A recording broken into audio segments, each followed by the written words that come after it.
Hi guys, welcome back to Ashley's Homestead Adventures. I did not plan on making a video today, but I was out here doing something and you guys just kind of kept ringing through my brain and I could not finish putting away everything without just giving you a look-see. And that was quite a storm we went through. We actually went to a livestock auction today. We did not get anything, but we wanted to go and check out what they had after the holidays. And unfortunately, they were just, this particular livestock auction was just, it was, the cattle was just going for too much, which is a good thing. I mean, for the sellers, it's a good seller's market right now, not necessarily a good buyer's market, but that's okay.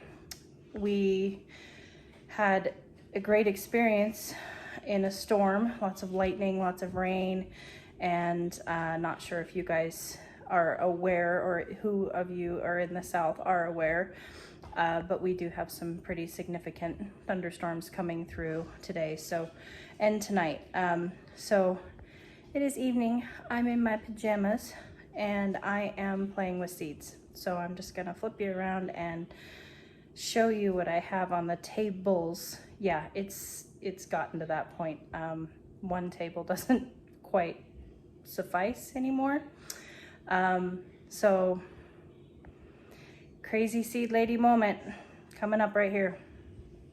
So first of all, I'll just say this is what I store my seeds in for the most part. I do not think that this is now going to be enough space after this year's Baker Creek haul. Well, hello, Miss Effie. Isn't she cute? But these are just photo boxes that I bought at Hobby Lobby, and they have each one, I'll open one up here real quick for you. Each one has 16 cases, and then you can label them on the top. This just so happens to be my herb box. And then you can, each case has what you want. So you can just grab a case and take it out to the garden. They are plastic. They're not, I wouldn't say, they're pretty darn waterproof. The latches don't always hold up on them real well. So you got to make sure that you've got them latched, but they're pretty dang waterproof. They keep them dry. And you can also, if you organize them in such a way, you can also just take the whole box out to the garden with you. So I like that. But anyway, let's get into the seeds here. I haven't put them in there yet because I wanted to show you guys.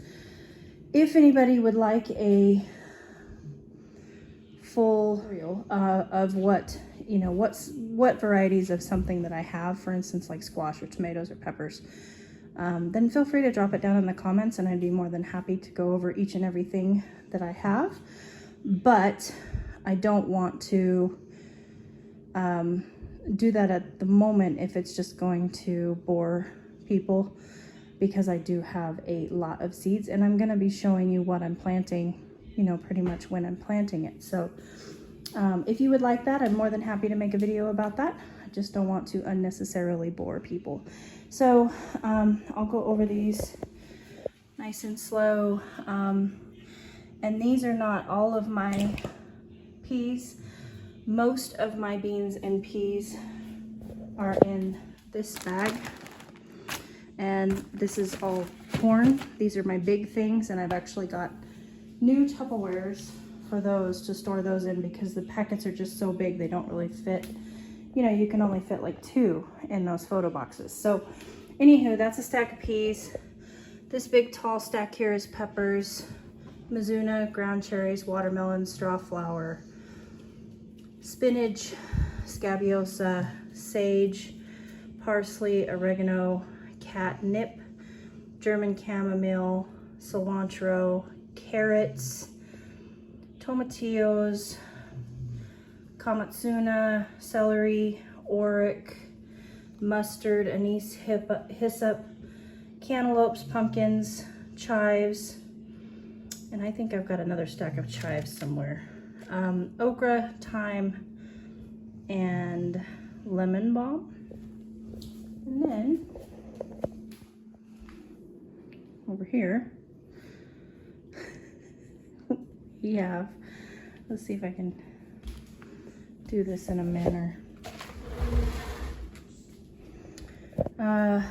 There's asparagus at the top, leeks, onions, basil, pretty decent stack of basil, zinnias, there's more corn seeds, there's tomatoes, and then cucumbers on top. That big giant stack is all squash, dahlias, cosmos, stevia, violas, asters, radishes, kohlrabi, dill, eggplant, agastache or agastaki, sunflowers. This is Mexican sunflower. That's the only rare one that I have, or you know, not like sunflower, but that's a stack of sunflower seeds. Pansies, African daisies, coreopsis, marigold, phlox, stalks, nasturtiums, echinacea, lettuces, more melons, and this is kind of a mixture. I'm going to go through and kind of divide these also, but the jelly melons in there, the Kajari melons in there, so that needs to be broken down a little bit more.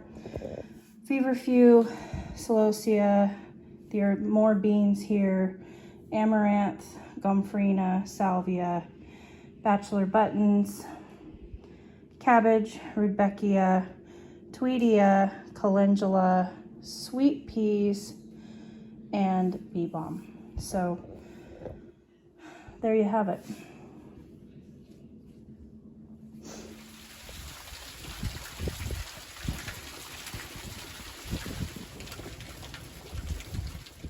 So on that note, I think that I need to just tag in here, what do gardeners do, homesteaders do in January? And I will tell you what I do. I do this. I organize my seeds, and I also have a very cool little book here that is actually just, it's a notebook. And what I do is I go through it, and there's things on here, for instance, like here's full garden plans. That was actually my orchard, which that plan completely fell apart because there's a rock shelf in part of it, so that didn't work out. But you know, full, let's see if I can get this where you can see it.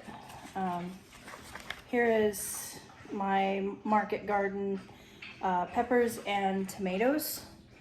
And then I went through and the ones that I did grow that didn't do well now mind you, my market garden was 100% here in Arkansas, neglected last year because I wasn't here. I planted the seeds and I walked away. So I got to see what performed well in total neglect. I did do, my market garden did have, I just used horse or cattle fencing, not cattle panels, but just the thinner gauge wire, horse fencing, square wire for trellises and T-posts, and I laid down weed fabric to help it not be overcome by weeds, because I wasn't going to be here to weed it, mow it, maintain it, prune it, anything. So when I came back, I got to see what thrived in neglect in this new climate that I'm not used to growing in. One of the things that comes to mind is the purple tomatillos did outstanding. The Clemson spineless okra did really good. My Better Boy slicing tomato did really well. I had a yellow pear, cherry tomato that did really good. Chocolate sparkles, cherry tomato did really good. My peppers, the cayenne pepper, did great. And we're not talking buckets of harvest here. We're just talking, these are the plants that survived. I believe that they had like 8 weeks in 90 and 100-degree weather here where it didn't rain. So no water, no gardener, nothing. And these are the plants that survived and actually gave me fruit.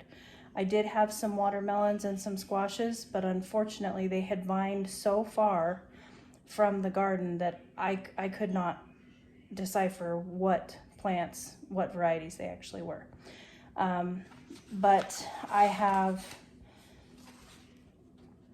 so these are, these are plants I made up last year, and I haven't done any garden plans this year, other than, what's my original, this is my original for kind of around the house.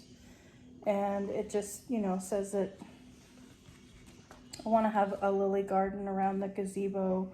I'd like to put hostas and hydrangeas in certain places. I'd like to have a red maple in a certain place. I now know that I want to put my rhubarb plants on the east side of my house so that they get plenty of afternoon shade.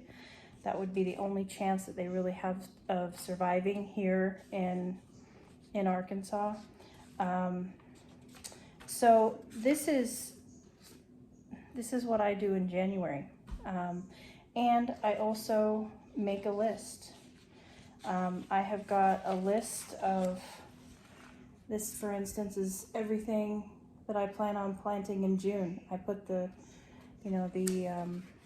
month on the top of the page. And so how do you get to this? If you're a beginner, how do you get to the point to where you're like, well, I don't know what I'm supposed to plant in June? Watch lots of videos. That is one of my highest recommendations. There are, wonderful people that are putting great information out there. One of my greatest inspirers is Jess from Roots and Refuge Farm. There's also, if you live in Alaska, Simple Living Alaska, they're amazing. Learned a lot from them, still learning from them. I watch a lot of her stuff for canning. If you want to go more towards the market flower garden, Jill with Whispering Willow is doing a lot of that, and she's also a sourdough geek, so that's really, really handy for us homesteaders. But basically what you need to do is you need to look up what is your first and your last frost date. So you can do that by just going, on your phone or your computer and searching, Google search, what is your first and last frost date for your area. Or you can put in your zip code a lot of times. For me, for instance, I'm in a really, really small area. So I have to find the nearest town, and it will give you your zone. I'm in zone 7B. And what your zone does is your zone hardiness will actually, the only thing that it does is it tells you what your lowest temperature is going to be. So it's basically, your zone is your cold hardy zone. So, and it usually goes up by 5 or 10 degree increments. So there's a big difference. A lot of people get this confused. Just because I'm in zone 7B in Arkansas does not mean that you can grow the same thing in Oregon in zone 7B. We have, all it means is that your perennials that we're planting will probably be the same as far as not dying in the freeze, because your coldest temperature that you're going to get to in the wintertime is close to what my coldest temperature in the wintertime is. So what's going to tell you how many days in your growing season is you're going to go on to Google, you're going to look up your first frost date, and that will give you your first frost date in the fall. And then you write that date down. And then you go and you write your last frost date, and that's going to give you your last frost that you're going to get in the spring. The reason why these are important is because you need to find out how many days are in between your last frost date in the spring and your first frost date in the fall.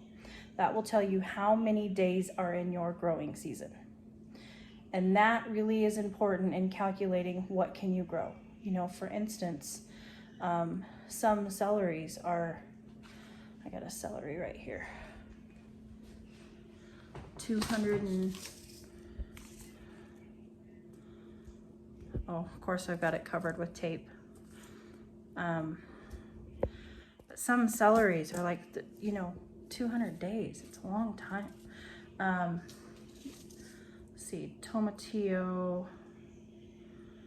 And on a lot of packages, it will actually have a map of the United States, and it'll tell you when to plant it. But you're trying to find something that has, oh, here we go. Watermelon.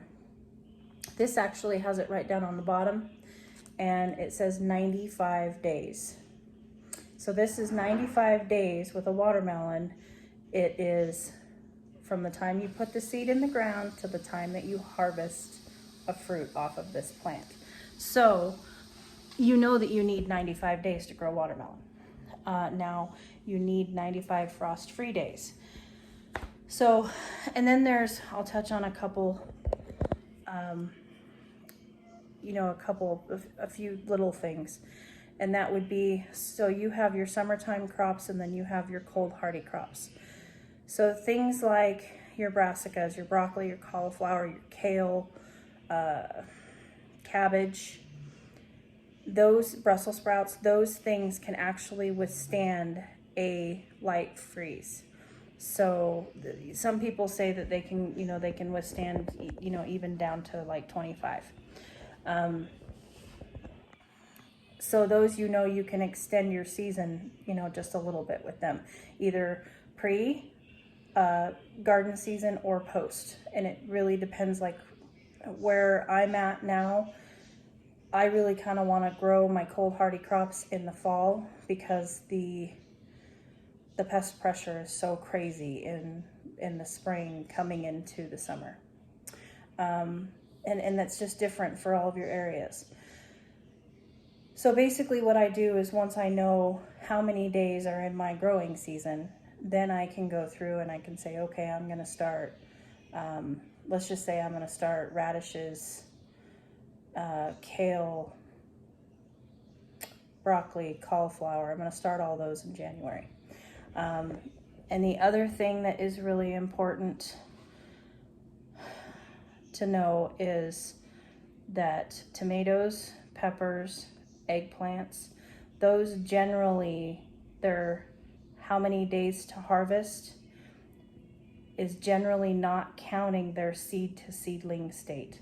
So your seed to seedling, you're going to put you're going to start them inside, and so then they're going to grow up for 6 to 8 weeks. So you have to add on 6 or 8 weeks onto your tomato days to harvest. A lot of tomatoes will say 55, 80, 85 is the most common, but sometimes you'll get, 65, 75. But you need to count the times that it's a seedling too. So you need to tack on 6 to 8 weeks onto that. Now me, I am going through and I'm writing down, when am I going to start them, if I need to start them inside, when am I going to transplant them, and when am I going to direct sow them. And so everything that I am planting, I know if I'm starting it, what month I'm starting it, if I'm starting it inside, and then I know when I'm going to transplant it outside if it's been started inside, and if it's a direct sow seed, I know what month I'm going to direct sow that. And then I also stagger my crops, so I might plant one variety of radishes in February, and then another variety in March, and then another variety in April, because radishes are like they only take 21 to 28 days. Some varieties are even in the 18-day range. So I'm staggering my crops so that I can hopefully, get harvests throughout the year. I don't just get a big old huge bulk run of radishes and then it's over. I can plant a little bit of radishes every month and then can have continual radishes for my salads throughout. And you can do that with a lot of different things. For some people that's overwhelming. And I just say the garden is your playground. You do what you want to do. Nobody's here to tell you that there's a certain way to do anything in the garden. Experiment. Every year is going to be different. We're going to battle pests. We're going to battle weather. We're going to battle all kinds of things. So just do the best you can. And the best way that you can learn is to plant the seed and let it grow. So that's what I'm doing. And it would be a good idea. My recommendation is to get yourself a little notebook and start planning. And even if you don't live up to those plans, my garden book is a little bit like a diary. Nobody else is really allowed to look at it. And so if all these things that I have written down in this book never come to fruition, nobody's gonna know. It's my little secret. So happy planning, you guys. And get out there and grow. It's worth it. Yours truly.